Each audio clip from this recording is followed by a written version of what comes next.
I got a comment the other day from President Kang.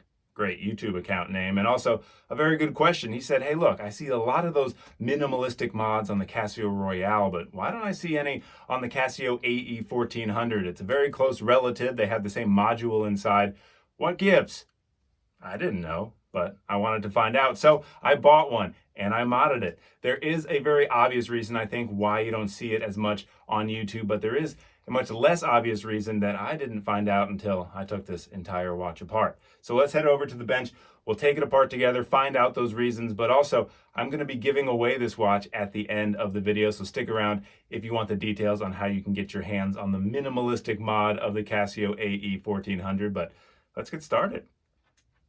So here is the watch in question alongside its two more famous cousins. And to briefly answer the question, why isn't this one modded as much as these two Royales?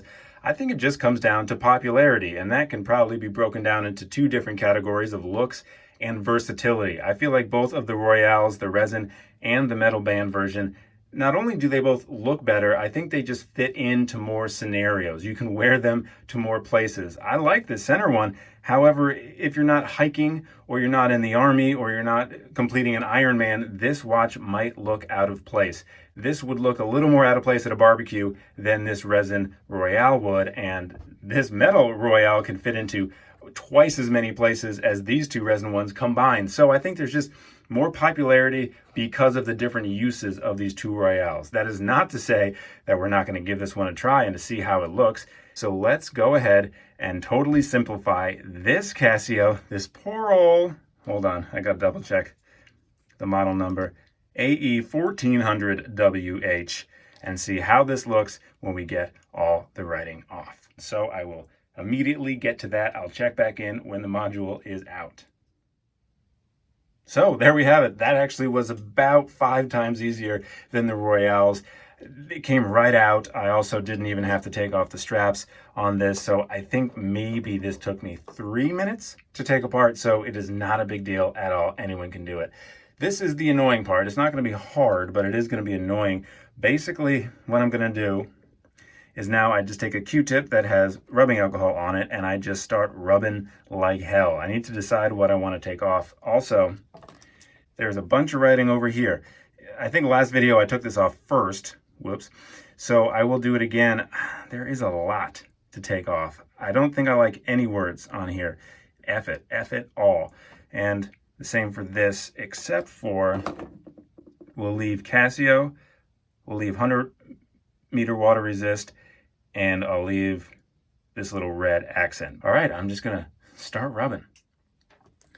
Well, I think I may have just found my first clue as to why this isn't modded as often. So, pardon the mess, but so far I've taken off, I believe this said Illuminator and this said World Time. So those came off pretty easily. I'm not done here. However, when I started working on these seem to almost be, is it embossed? Is that the word? Like the word forward is imprinted in and then filled with paint. Same thing with light. Like it's not just light painted on, it's like it was stamped in and then colored. So perhaps the paint is below the normal surface, like below sea level. So it's harder to get a Q-tip in to rub it because really all it's doing is rubbing over it. That's gonna be very difficult to get out. So I'm gonna hold off on that for now. I do though have a lot of work to do with this, and these are just printed on, so that should be easy. Hopefully I didn't speak too soon. Give me about 5 minutes and I'll come right back. Well, for you, I'm literally gonna do one quick transition and you'll see it again. Lucky you, you don't have to sit with me looking over my shoulder while I go, so you're welcome. I'll see you in a second. And minutes later, there you go. Pretty good job. Thanks, self. Trying to see any traces. If you can, you're probably yelling at the screen. I think maybe in there by the 45. Other than that, I say this is good. Time to get it all put back together.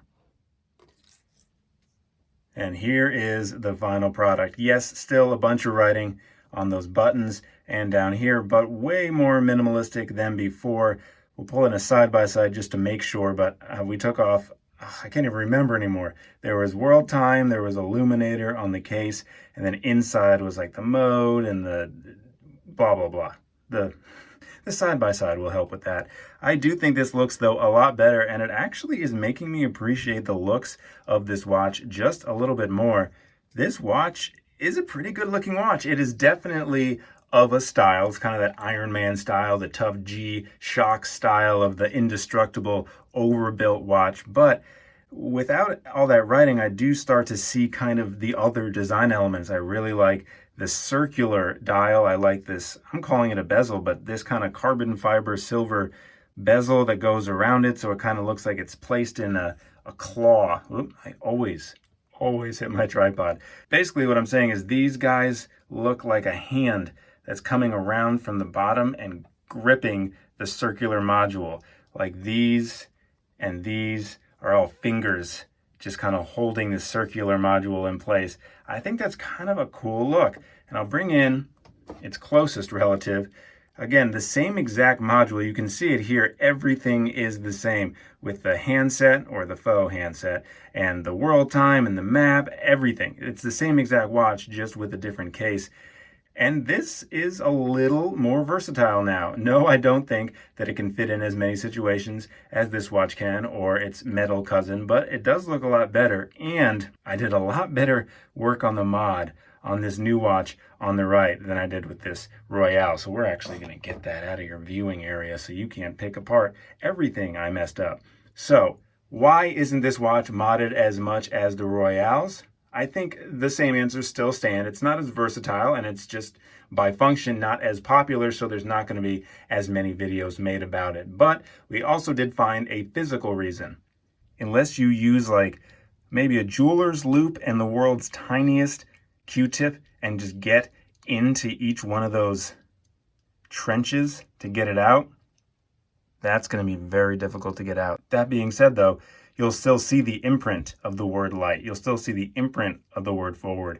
Now I have a question for you. You want it? Who wants this watch? This is going to be my first giveaway. And to be honest, this is going to be a really easy giveaway to win because last time I checked, I had 20 some odd followers. So if you're watching this video, getting your hands on this watch is kind of, I don't want to say a gimme because only one person is going to win, but you might as well enter. So if I will put a subtitle if I'm wrong, but I believe all you have to do is comment on this video, and then I can use a program to randomly pick a comment, and that person, I'll send this watch to you, the minimalistic mod of the Casio AE-1400 WH-1AVEF. So tag still on it. You'll get it in the Casio box, just with a bunch less writing on it. We need a nickname for this. If it's not the Royale, is it the, oh, maybe that's it. Enter in the comments what you think this watch's nickname should be. I like it. I mean, I'll pick any comment, but I would appreciate it if you went that route. That'd be cool. Thanks so much for watching and sticking around this long. New videos every Tuesday and Thursday, so please do subscribe, and I'll see you very, very soon.